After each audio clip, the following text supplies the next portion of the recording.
నేను కూడా దేవుని మాట విందాం అనుకున్నాను.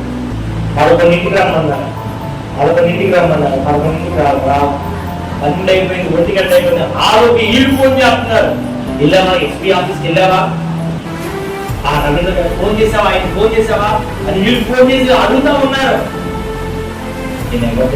చూస్తాను అంటున్నా కానీ ఆ రోజు దేవుడు చెప్పినట్టుగా ఆ రోజు నా వినయమును, నా యొక్క మృదుత్వమును సకల జనులకు కనబడనివ్వండి అంటారు.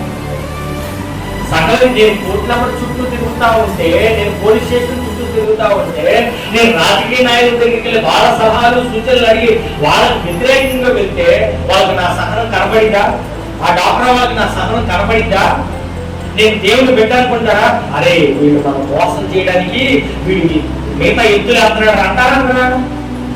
మనమేమో న్యాయం జరిగిందని పోలీస్ స్టేషన్ దగ్గరికి వెళ్తే వీడు మనం ఎదిరించడానికి ఎస్పీ ఆఫీస్ దగ్గరికి వెళ్తున్నాడు, రాజకీయ నాయకుల దగ్గరికి వెళ్తున్నాడు, లాయర్ల దగ్గరికి వెళ్తున్నాడు. వీడు దుర్మార్గుడు అంటారంటే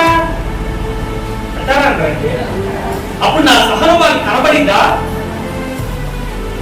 మౌనంగా కూర్చుని అందరికి బంధాలు అప్పటికే వాళ్ళు నా మీద కోపంగానే ఉన్నావు, గురుముడు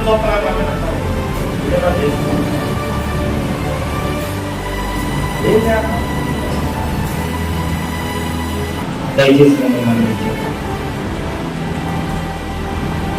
నేను మోసపోయాను కాదు.